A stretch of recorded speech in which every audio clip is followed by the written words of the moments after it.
नमस्कार. आज अत्यंत दुःखद दिवस आहे. ऋषितुल्य व्यक्तिमत्व असणारे ज्ञानसाधक, ज्ञानोपासक असे माजी खासदार डॉक्टर गोपाळराव पाटील यांचं आज निधन झालं. वयोपर्त्वे निधन झालं असलं तरी लातूरच्या शैक्षणिक क्षेत्राला आकार देणारे, महाराष्ट्रातल्याच नव्हे तर देशातल्या शिक्षण क्षेत्रात लातूरचं नाव ज्या शिवछत्रपती शिक्षण संस्थेमुळं अभिमानाने नोंदवलं गेलं, त्या संस्थेचे अध्यक्ष, त्या संस्थेचा वटवृक्ष करण्यासाठी ज्यांनी आयुष्यातली बरीच वर्ष घालवली असे शिक्षण क्षेत्रासाठी सतत झटणारे, कार्यमग्न, परंतु शिक्षण महर्षी किंवा शिक्षण सम्राट नसणारे एक ज्ञानोपासक डॉक्टर गोपाळराव पाटील होते. ज्ञानाची प्रचंड ओढ, माहितीचा प्रचंड साठा,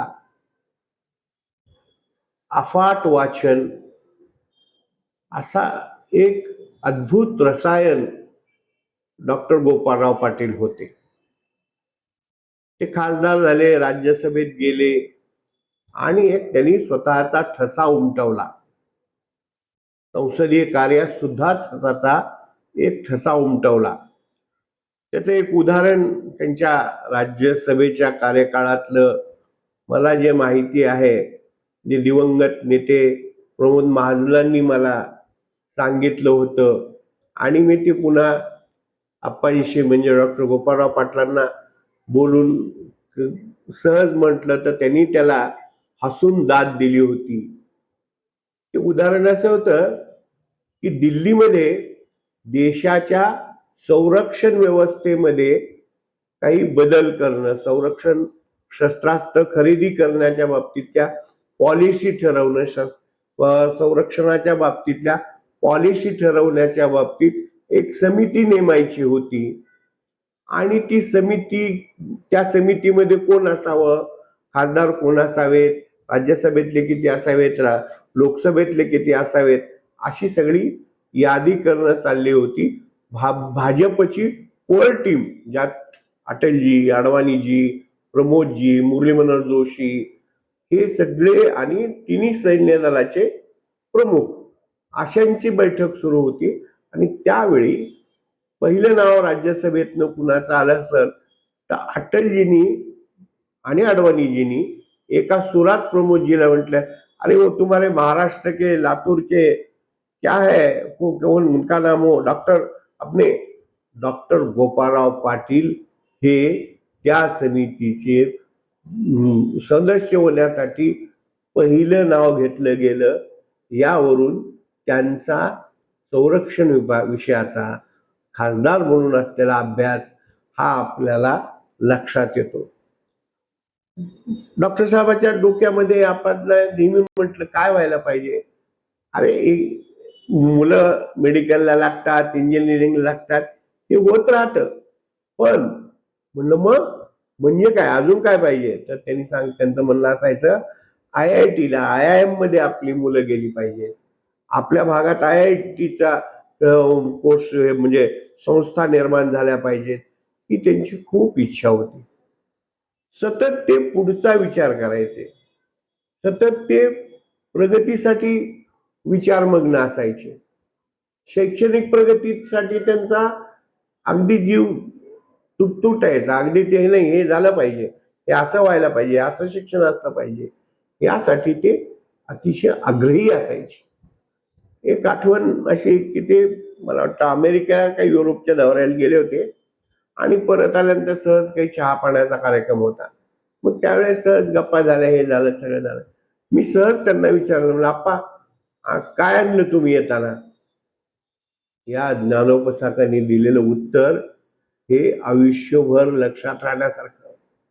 आप्पा म्हणले मी टाइमचे अंक आणले. टाइम हे मॅगझिन त्या काळात इतकं सहज उपलब्ध होत नव्हतं. त्या काळात इतकं ऑनलाईनचं प्रश्न नव्हतं. तर आपण परदेशाला गेलो, ते येताना बिस्किट काय चॉकलेट आणतो, पेन आणतो, परफ्यूम आणतो. आप्पांनी काय आणलं? टाइम मासिकाचे अंक आणले. म्हणलं आप्पा हे काय करायचंय?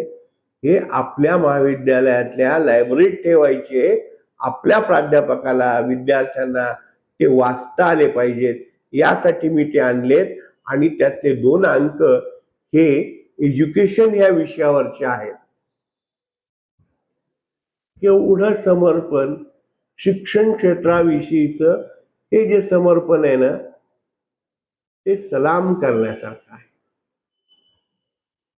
राज्य सरकारने, केंद्र सरकारने डॉक्टर गोपाळराव पाटील यांना श्रद्धांजली वाहताना लातूर किंवा परिसरात एखादी अशी केंद्रीय शिक्षण संस्था निर्माण करणं, हीच त्यांना खरी श्रद्धांजली अर्पण केल्यासारखे होणार आहे. कारण एका ज्ञानोपासकाच्या आणखीन काय हवं असतं? त्यांचं स्मारक म्हणजे काय असतं? तर एखादी मोठी केंद्रीय संस्था या लातूर शहरामध्ये उभी राहणं, हीच त्यांना खरी श्रद्धांजली ठरेल. माझ्या वतीनं, माझ्या परिवाराच्या वतीनं, लक्षवेधी परिवाराच्या वतीनं मी त्यांना श्रद्धांजली अर्पण करतो आणि थांबतो. ओम शांती.